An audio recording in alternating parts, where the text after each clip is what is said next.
my channel Knowledge Fusion। आज हम 21st pattern पढ़ने वाले हैं। आज हम समझने वाले हैं कि 21st पैटर्न की कोडिंग जावा में कैसे होगी। जिन लोगों ने पैटर्न की प्लेलिस्ट अभी तक नहीं देखी है, मैंने उसका लिंक डिस्क्रिप्शन बॉक्स में अवेलेबल कर दिया है, आप उसे वहां से देख सकते हैं। आइए हम इस पैटर्न को ऑब्जर्व करते हैं और समझते हैं कि इसको हम कैसे जावा की हेल्प से परफॉर्म कर पाएंगे।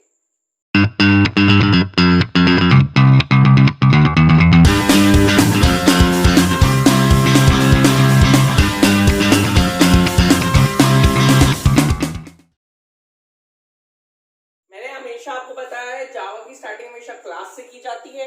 क्लास को एक पर्टिकुलर नाम दिया जाता है जो आपके प्रोग्राम को डिफाइन करता है, प्रोग्राम को एक्सप्लेन करता है। मैं यहाँ पे पैटर्न का क्वेश्चन कर रहा हूँ, मैं 21st क्वेश्चन कर रहा हूँ, तो मैंने क्लास को नाम दिया है पैटर्न 21। आप इसको कुछ भी नाम दे सकते हैं। उसके बाद मैंने लगा दिया कर्ली ब्रेस। कर्ली ब्रेस लगाने में मैंने अपना मेन फंक्शन लिखा है। मेन फंक्शन क्या करता है, आपके पूरे प्रोग्राम की प्रोसेसिंग में आपकी हेल्प करता है। उसके बाद मैंने लगा दिया कर्ली ब्रेस। यहाँ तक आपका step 1 that is the syntax part complete हो चुका है। अब बारी आती है स्टेप 2 की। स्टेप 2 में आपको वो वेरिएबल्स लेने होते हैं जो आपके प्रोग्राम को सॉल्व करने में आपकी हेल्प करते हैं। तो यहाँ पे मैंने 3 वेरिएबल्स लिए हैं, i, j, x equals to 9, और तीनों ही कौन से डेटा टाइप के लिए? इंट डेटा टाइप के। इंट डेटा टाइप का क्या मतलब है? इंटीजर डेटा टाइप के लिए हैं। अब यहाँ पे मैंने i लिया है रोज का लूप चलाने के लिए, j लिया है कॉलम्स का लूप चलाने के लिए, और x इक्वल्स टू 9 मैंने लिया है इस पैटर्न को प्रिंट करने के लिए। अब हम इस पैटर्न को ऑब्जर्व करते हैं और समझते हैं, क्योंकि अब थर्ड स्टेप में हमें इस पैटर्न के हिसाब से अपना कोड लिखना होगा। ठीक है, तो अब सबसे पहले हम रोज काउंट कर लेते हैं। 1 2 3 4, यानी कि जो आपकी हॉरिजॉन्टल लाइंस होती हैं उन्हें हम रोज बोलते हैं और उनका लूप चलता है i से। जो आपकी वर्टिकल लाइंस होती हैं जिन्हें हम कॉलम्स बोलते हैं और उनका लूप चलता है j से। तो सबसे पहले हम अपनी रोज काउंट करी हमने, तो 4 रोज आ रही हैं। अब मैं ये चाहूं तो इसको फर्स्ट रो बोल सकता हूँ या फिर इसको फोर्थ रो बोल सकता हूँ। हम रोज को ऐसे काउंट कर सकते हैं 1 2 3 4 या फिर 1 2 3 4। किसी भी पैटर्न में कैसे भी ऊपर से नीचे या नीचे से ऊपर करो, ये आपके ऊपर डिपेंड करता है। अब मैं ऊपर से नीचे करूंगा, ऐसा क्यों? पहले मैं इसे फोर्थ रो मानूंगा, फिर थर्ड रो, फिर सेकेंड रो, फिर फर्स्ट रो। ऐसा क्यों है? मैं चाहता हूं कि जिस नंबर की रो हो मेरी उस रो में उतने ही एलिमेंट्स हो। देखिए, अगर मैं इसको फोर्थ रो बोलता हूं तो इसमें 4 एलिमेंट्स हैं, थर्ड रो बोलता हूं तो इसमें 3 एलिमेंट्स हैं, सेकेंड रो तो 2 एलिमेंट्स, फर्स्ट रो तो यानी 1 एलिमेंट है।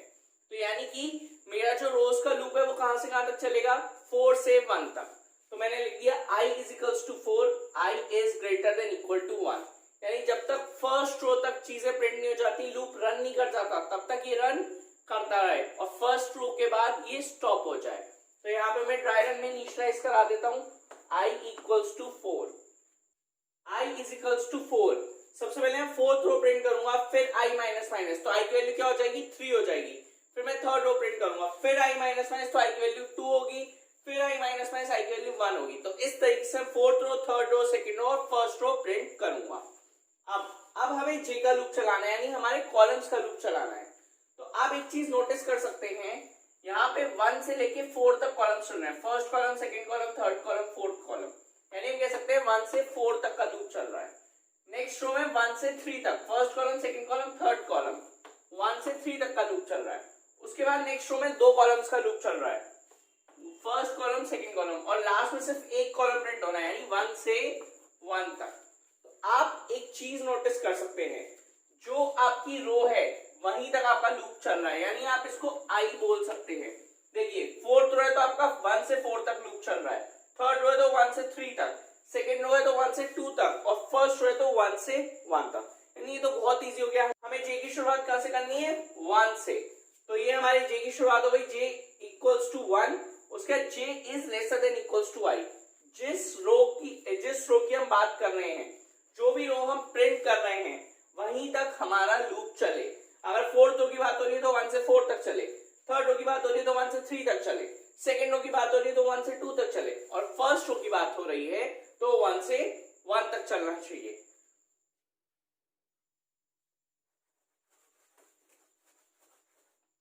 अब मैं इस पैटर्न को रब कर दे रहा हूं और आइए अब हम देखते हैं कि क्या ये हम हम ऐसा पैटर्न प्रिंट कर पाते हैं या नहीं।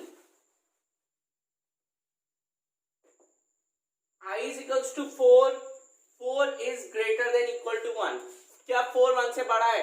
कंडीशन बिल्कुल ट्रू है। हम अंदर आ जाएंगे, j equals to 1, j की वैल्यू क्या हो गई? j की वैल्यू हो गई 1। अब चेक करेंगे 1 is lesser than equals to I, और I की वैल्यू आपकी क्या है? 4 है। 1 is lesser than equals to 4, क्या 1 4 से छोटा है? कंडीशन बिल्कुल ट्रू है। आप अंदर आ जाएंगे, अंदर आते ही आपने क्या देखा? SOPX। सबसे इंपॉर्टेंट बात, आप SOP यूज नहीं कर सकते, आपको full form system dot out dot print लिखना है। अब बात आती है यहाँ पे x के प्रिंट होने की, तो हमने ऊपर x इक्वल्स टू 9 लिया था, तो सबसे पहले हम यहाँ इसको इनिशियलाइज करा देते हैं, x इक्वल्स टू 9। अब SOPX का क्या मतलब है? इसका मतलब ये SOP के अंदर जो भी वैल्यू होती है वो प्रिंट हो जाती है। तो यहाँ पे x है तो x की वैल्यू 9 है, तो क्या प्रिंट हो जाएगा? आपका 9 प्रिंट हो जाएगा। अब x मैंने इसलिए लिया था क्योंकि इस पैटर्न को जब आप प्रिंट करेंगे तो इसको आप बिना x के प्रिंट नहीं कर सकते। यहाँ पे ये चीज नोट करने वाली है, x या फिर आप कोई भी वेरिएबल ले सकते हैं, पर उसकी स्टार्टिंग 9 से होनी चाहिए, क्योंकि जो हमारा पैटर्न था वो भी 9 से ही स्टार्ट हो रहा था। 9 8 7 6, हमें फोर्थ रो में ये 4 एलिमेंट्स प्रिंट करने थे। तो आइए अब देखते हैं कि नेक्स्ट एलिमेंट कैसे प्रिंट होगा। जैसे ही आपने x प्रिंट किया, अब नेक्स्ट स्टेप में आए, माइनस माइनस x, इससे क्या होगा? x की वैल्यू एक से डिक्रीज हो जाएगी।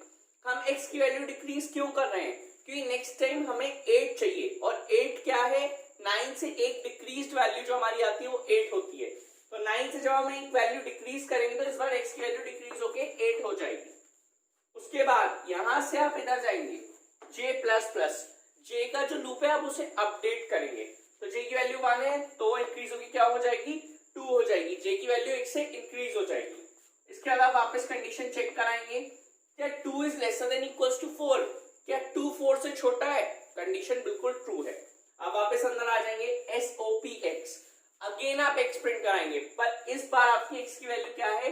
8 है, तो आप x की जगह अब 8 प्रिंट हो जाएगा। जैसे ही आप x प्रिंट कराएंगे तो 8 प्रिंट हो जाएगा।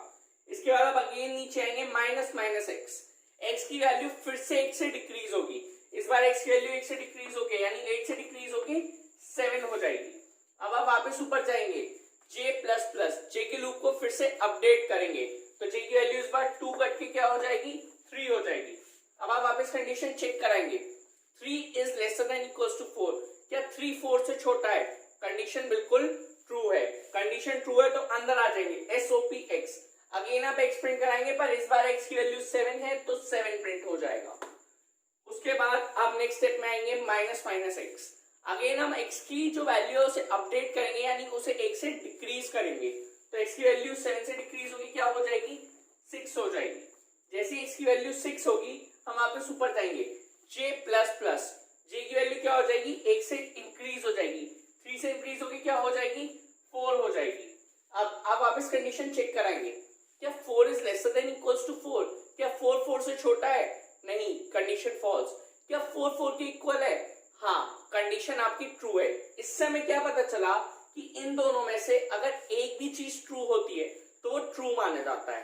तो हमारी कंडीशन ट्रू हो गई, हम वापस लूप के अंदर आ गए, SOPX, अगेन आपने x प्रिंट किया तो इस बार x की वैल्यू 6 है तो 6 प्रिंट हो जाएगा। नेक्स्ट स्टेप में है माइनस माइनस x, तो x की वैल्यू क्या होगी? 1 से फिर से डिक्रीज हो जाएगी, तो 6 से डिक्रीज होके क्या हो जाएगी? 5 हो जाएगी।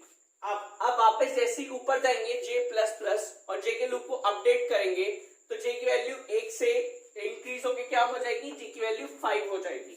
अब वापस कंडीशन चेक कराएंगे, 5 is lesser than equals to I, क्या 5 4 से छोटा है? नहीं। क्या 5 4 के इक्वल है? नहीं। कंडीशन हो गई फॉल्स। आप आ गए लूप के बाहर। लूप के बाहर आते ही आपको क्या मिला? Empty SOPLN। अब यहाँ पे एक चीज नोट करिएगा, आप SOPLN यूज नहीं कर सकते, आपको full form system dot out dot print ln use करना है। अब मैंने यहाँ एम्प्टी SOPLN क्यों लगाया हुआ है, आप ये देख सकते हैं, जो फोर्थ रो में हमें 4 एलिमेंट प्रिंट करने थे वो प्रिंट हो चुके हैं। अब हम नेक्स्ट रो में कैसे आएंगे? अब हम न्यू लाइन में कैसे आएंगे? तो एम्प्टी SOPLN हमारी हेल्प करेगा हमें न्यू लाइन यानी कि न्यू रो में आने में। ठीक है, अब SOPLN, इसका अंदर जो भी होता है एसओपीएल के अंदर हम जो भी लिखते हैं वो प्रिंट हो जाता है। तो ये एम्प्टी है तो यानी यहाँ पे कुछ प्रिंट नहीं होगा। पर एलएन का क्या फंक्शन होता है? एलएन का फंक्शन होता है न्यू लाइन, जिसे आप कहते हैं न्यू रो। तो जैसे ही हमारा कर्सर जो यहाँ पे है एलएन की हेल्प से जब एलएन रन करेगा तो हमारा जो कर्सर है वो नेक्स्ट लाइन में आ जाएगा। जब ये एम्प्टी एसओपीएल रन करेगा तो हमारा कर्सर यहाँ से यहाँ पे आ जाएगा। जब कर्सर यहाँ आ गया अब हम यहाँ से वापस ऊपर जाएंगे। आई माइनस माइनस आई की वैल्यू क्या हो जाएगी? आई की वैल्यू 3 हो जाएगी, क्योंकि आई की वैल्यू 1 से डिक्रीज हो जाएगी। तो आई की वैल्यू 3 हुई। अब हम वापस कंडीशन चेक कराएंगे, 3 is greater than equal to 1। अब हम चेक करेंगे क्या थर्ड रो वैलिड है, क्या थर्ड रो प्रिंट होनी चाहिए, क्या 3 बड़ा है 1 से? कंडीशन बिल्कुल ट्रू है। हम अंदर आ जाएंगे, j इक्वल्स टू 1। j की स्टार्टिंग पर कहां से होगी? फिर से 1 से होगी। ऐसा क्यों हुआ? क्योंकि अब हम न्यू रो की बात कर रहे हैं। तो न्यू रो में j फिर से ओरिजिनल स्टेट दैट इज 1 से चलना स्टार्ट होगा। तो अब j की वैल्यू 1 है। अब j इक्वल्स टू 1, क्या 1 is lesser than equals to i? इस बार i की वैल्यू क्या है? 3 है। तो क्या 1 3 से छोटा है? कंडीशन बिल्कुल ट्रू है। अंदर आ जाएंगे SOPX। अब आप क्या प्रिंट करा देंगे? आप x प्रिंट करा देंगे। x की वैल्यू क्या है? 5 है, तो आप 5 प्रिंट करा देंगे। नेक्स्ट स्टेप में आए माइनस माइनस x।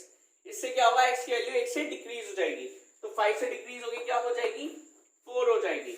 अब ऊपर जाएंगे j प्लस प्लस। j की वैल्यू क्या हो जाएगी? 1 से 2 हो जाएगी। अब आप वापस कंडीशन चेक कराएंगे, 2 is lesser than equals to i। i की वैल्यू क्या है? 3 है। क्या 2 3 से छोटा है? कंडीशन बिल्कुल ट्रू है। आप अंदर आ जाएंगे SOPX। अब इस बार क्या है? x की वैल्यू क्या है? x की वैल्यू है 4। तो आप क्या प्रिंट करा देंगे? 4 प्रिंट करा देंगे। नेक्स्ट स्टेप में आए आप माइनस माइनस x। x की वैल्यू क्या हो जाएगी? फिर से 1 से डिक्रीज होगी, तो 4 से डिक्रीज होके 3 हो जाएगी। अब आप ऊपर जाएंगे j के लूप पर, ठीक है? तो j प्लस प्लस, तो इस बार j की वैल्यू क्या हो जाएगी? 2 से 3 हो जाएगी, यानी आपकी j की वैल्यू फिर से 1 से इंक्रीज हो गई। अब आप कंडीशन चेक कराएंगे, क्या 3 is lesser than equals to 3? क्या 3 3 से छोटा है? Condition false. क्या 3 3 के इक्वल है? Condition true. दोनों में से एक कंडीशन ट्रू है तो ट्रू माना जाएगा। अंदर आ जाएंगे SOPX। इस बार x की वैल्यू क्या है? 3 है, तो हम यहाँ 3 प्रिंट करा देंगे। उसके नेक्स्ट स्टेप में आएंगे माइनस माइनस x। x की वैल्यू इस बार क्या हो जाएगी? 2 हो जाएगी। अब जैसे आप ऊपर जाएंगे j प्लस प्लस, तो j की वैल्यू क्या हो जाएगी? j की वैल्यू 3 कट के 4 हो जाएगी इस बार। अब आप वापस कंडीशन चेक कराएंगे, क्या 4 is lesser than equals to 3? क्या 4 3 से छोटा है? नहीं। क्या 4 3 के इक्वल है? नहीं। कंडीशन हो गई कंप्लीटली फॉल्स और आप आ गए लूप के बाहर। लूप के बाहर आके आपको क्या मिला? एम्प्टी SOPL है, जो क्या करेगा? आपकी लाइन को चेंज करने में हेल्प करेगा। तो इस तरीके से हमारा कर्सर न्यू रो पे आ जाएगा, ठीक है? अब जैसे मैंने फोर्थ और थर्ड रो प्रिंट कराई है, सेम मेथड से सेकंड रो प्रिंट होगी और आउटपुट क्या आएगा? 2 1 और लास्ट में 0। और जैसे ही i की वैल्यू 3 से 2 होगी, 2 से 1 होगी और 1 से जैसे ही i की वैल्यू 0 होगी तो आपकी कंडीशन हो जाएगी फॉल्स। ऐसा क्यों? जब आप देखेंगे 0 is greater than equal to 1। क्या 0 1 से बड़ा है? नहीं। क्या 0 1 के इक्वल है? नहीं। तो आपकी कंडीशन कंप्लीटली फॉल्स हो जाएगी और आप फॉर के लूप के बाहर आ जाएंगे। फॉर के लूप के जब आप बाहर आएंगे तो आप देखेंगे आपका क्वेश्चन कंप्लीट हो गया और आपको जो आउटपुट चाहिए था वो आपको एज इट इज मिल चुका है। तो ये तो मैंने आपको बोर्ड पे समझाया था। आइए अब इसे प्रैक्टिकली समझते हैं। तो जैसा कि आप यहाँ देख सकते हैं, जो पैटर्न मैंने अभी आपको एक्सप्लेन किया था, मैंने उसका कोड यहाँ पे लिखा हुआ है। अब इसको रन करने के लिए सबसे पहले हम इसे कंपाइल करते हैं। कंपाइल के टाइम पे देखिए लिखा हुआ आ गया class compiled no syntax error, यानी जो ये कोड मैंने लिखा है इसमें कोई भी एरर नहीं है, ये बिल्कुल सही है और आपका ये प्रोग्राम कंपाइल हो चुका है। अब आप इसे क्लोज कर देते हैं। उसके बाद हम इसका एक ऑब्जेक्ट क्रिएट करते हैं। उस ऑब्जेक्ट की हेल्प से हम इसे कॉल कराते हैं। तो यहाँ मैंने इसे कॉल कराया और आप देख सकते हैं जो पैटर्न, जो आउटपुट हमें चाहिए था, हमारा वही आउटपुट आया है। आई होप आपको ये वीडियो क्लियर हुआ होगा। अगर ये वीडियो पसंद आया तो इसको लाइक करें, शेयर करें और चैनल को सब्सक्राइब करना ना भूलें। और एक इंपॉर्टेंट बात, अगर आपको कोई भी कैसा भी डाउट है या फिर कोई भी क्वेरी है तो आप मुझे कांटेक्ट कर सकते हैं। मेरी मेल आईडी, मेरा कांटेक्ट नंबर और मेरी इंस्टाग्राम आईडी डिस्क्रिप्शन बॉक्स में